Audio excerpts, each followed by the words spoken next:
ప్రధాన ప్రతిపక్షమైన భారత రాష్ట్ర సమితి మాకు అండగా నిలబడాలి.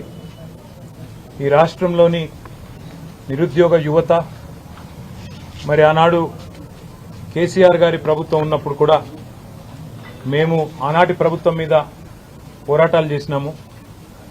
మీరు 9.5 సంవత్సరాల పాటు ఆనాడు జరిగిన ఉద్యోగ నియామకాల్లో పారదర్శకంగా చాలా పెద్ద ఎత్తున నియామకాలు జరిగినప్పటికీ అక్కడక్కడ చిన్న చిన్న పొరపాట్లు జరిగినప్పుడు మీ మీద కూడా పోరాడాము. అదేవిధంగా ఈరోజు ఇప్పుడున్న కాంగ్రెస్ ప్రభుత్వం ముఖ్యంగా మాకు ఎన్నో హామీలు ఇచ్చింది. ఆ హామీలు అమలు కావడం లేదు. కాబట్టి మీరు ప్రధాన ప్రతిపక్షంగా ప్రజల తరపున మా తరపున గొంతు విప్పండి, పోరాడండి అంటూ వారు అందరూ కూడా కలిసి వచ్చి వారి సమస్యలన్నీ కూడా వివరించి చెప్పడం జరిగింది. ప్రధానంగా వారు ఈరోజు లేవనెత్తిన అంశాల్లో కాంగ్రెస్ పార్టీ ఆనాడు ప్రతిపక్షంలో ఉన్నప్పుడు వార్షిక జాబ్ క్యాలెండర్ విడుదల చేస్తాము, ఒక పద్ధతి ప్రకారం రిక్రూట్మెంట్ చేస్తాము, ఏ నోటిఫికేషన్ ఏ రోజు వస్తుందో ముందే తారీఖుతో సహా తేదీతో సహా ప్రకటిస్తున్నామని చెప్పి పెద్ద ఎత్తున ఆనాడు పత్రికల్లోనే జాబ్ క్యాలెండర్ పేరిట అడ్వర్టైజ్మెంట్లు రిలీజ్ చేయడం జరిగింది. చాలా పెద్ద ఎత్తున తెలుగులో ఇంగ్లీష్లో అన్ని రకాలుగా వారు విడుదల చేశారు.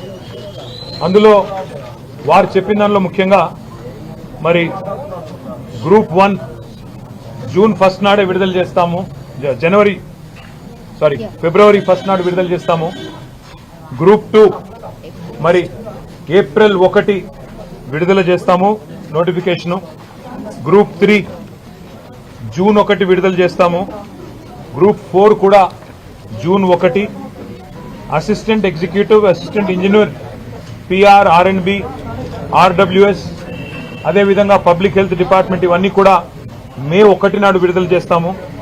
అగ్రికల్చర్, హార్టికల్చర్, వెటర్నరీ పోస్టులకు సంబంధించి మే 1 నాడే జాబ్ క్యాలెండర్ విడుదల చేస్తాము, నోటిఫికేషన్ విడుదల చేస్తాము. Assistant motor vehicle inspectors, town planning officers, agriculture extension officers ఇవన్నింటికి సంబంధించి జూన్ 1 నాడు విడుదల చేస్తాము.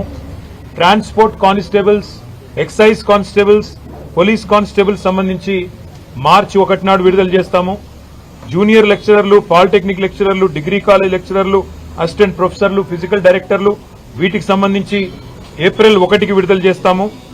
ఉపాధ్యాయులకు సంబంధించి ఇట్లా డిఎస్సి, మెగా డిఎస్సి విడుదల చేస్తాము.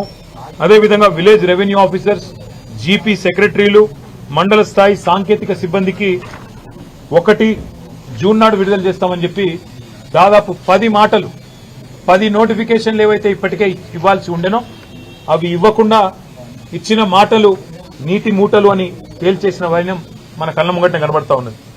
అదేవిధంగా గ్రూప్ 2, గ్రూప్ 3 ఈ రెండింటికి సంబంధించి స్వయంగా ఈరోజు ముఖ్యమంత్రిగా ఉన్న రేవంత్ రెడ్డి గారు గ్రూప్ 2లో 2000 ఉద్యోగాలు పెంచుతాము, గ్రూప్ 3లో కూడా వేలాదిగా ఉద్యోగాలు పెంచుతాము.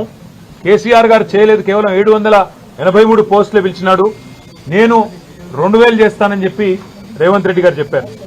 గ్రూప్ 3లో కూడా వేలాదిగా ఉద్యోగాల సంఖ్య పెంచుతా అన్నారు, ఏ ఒక్క మాట కూడా నిలుపుకోలేదు. అదేవిధంగా మెగా డిఎస్సీ అన్నారు, మొదటి కేబినెట్లోనే మెగా డిఎస్సీ ప్రకటిస్తామన్నారు. మరి ఇప్పటిదాకా ఈ ప్రభుత్వం వచ్చిన తర్వాత, కాంగ్రెస్ ప్రభుత్వం వచ్చిన తర్వాత 2 పనులు చేసినారు. కేసీఆర్ గారి ప్రభుత్వంలో ఇచ్చిన గ్రూప్ 1 నోటిఫికేషన్ రద్దు చేసి తిరిగి 60 పోస్టులు యాడ్ చేసి కొత్తగా రీనోటిఫై చేసినారు. మెగా డిఎస్సీ అన్నారు, దగా డిఎస్సీ చేసినారు. కేసీఆర్ గారు 5000 ఉద్యోగాలతో డిఎస్సీ ప్రకటిస్తే దాన్ని రద్దు చేసి ఇంకొక 5000 మాత్రమే కలిపి ఇవాళ రెండోసారి మళ్ళీ డిఎస్సీ అని మోసం చేసే ప్రయత్నం చేస్తా ఉన్నారు. ఇవాళ భారత రాష్ట్ర సమితి తరపున, అదేవిధంగా ఇవాళ మమ్మల్ని కలిసిన ఈ పిల్లలందరి తరపున, తెలంగాణ యువత తరపున కాంగ్రెస్ ప్రభుత్వాన్ని అడిగేది ఒకటే, గ్రూప్ 2, గ్రూప్ 3 ఈ 2 కేటగిరీల్లో కూడా పోస్టులు పెంచుతామని చెప్పింది, సంఖ్యను పెంచుతామని చెప్పింది మీరే, మీ నాయకులే, మీ ఎమ్మెల్సీలు, మీ ఎమ్మెల్యేలు, మీ ముఖ్యమంత్రి మీరే చెప్పినారు. ఇవాళ సాంకేతిక సమస్యలు చెప్పి తప్పించుకునే ప్రయత్నం చేస్తా ఉన్నారు. కానీ వదిలిపెట్టే సమస్య లేదు. శాసనసభలో నిలదీస్తాం, అదేవిధంగా రాజ్యసభలో నిలదీస్తాం, శాసన మండలిలో నిలదీస్తాం. మాకెక్కడెక్కడైతే చట్టసభల్లో అవకాశం ఉందో అక్కడక్కడ ప్రతి చోట కూడా వదిలిపెట్టం, నిలదీస్తాం. అదేవిధంగా ఈ తమ్ముళ్ళకి చెల్లెలకు కూడా నేను చెప్పినాను, ప్రతి ఎమ్మెల్యేను కలవండి, ప్రతి నాయకుడిని కలవండి, ప్రతి ప్రజాప్రతినిధిని కలవండి, తప్పకుండా మద్దతు కూడగట్టండి. కేసీఆర్ గారు తెలంగాణ ఉద్యమానికి ఎట్లా అయితే మద్దతు కూడగట్టినారో మీరు కూడా అదే పని చేయండి అని చెప్పి కూడా వారికి నేను విజ్ఞప్తి చేసిన. వారు ఇంకొక విషయం కూడా నా దృష్టికి తెచ్చినారు. ఆనాడు శాసనసభలో బట్టి విక్రమార్క గారు 1:100 రేషియోలో మెయిన్స్ కి పిలవాలి, ఎక్కువ మంది గ్రామీణ ప్రాంత యువతకు కూడా అవకాశం వస్తుందని చెప్పి నిండు శాసనసభలో ఆనాటి ప్రతిపక్షంలో ఉన్న నాయకుడు శాసనసభ్యుడు బట్టి విక్రమార్క గారు ఈరోజు ఉప ముఖ్యమంత్రిగా ఉన్నారు, వారు కూడా డిమాండ్ చేసినారు. ఇవాళ ఈ తమ్ముళ్ళు చెల్లెలు అడిగేది కూడా అదే, 1:100 రేషియోలో మెయిన్స్ కి పిలవండి, కొత్తదేం అడగడం లేదు, కమిషన్ నిర్ణయమే ఫైనల్ అని చెప్పి చాలా స్పష్టంగా ఉంది. 1:100 విషయంలో ఎలాంటి సాంకేతిక ఇబ్బందులు లేవు. గతంలో మీరు చేసిన డిమాండ్ నే వాళ్ళు తిరిగి ఉటంకిస్తున్నారు కాబట్టి దాన్ని కూడా నెరవేర్చండి అని కోరుతా ఉన్నాం.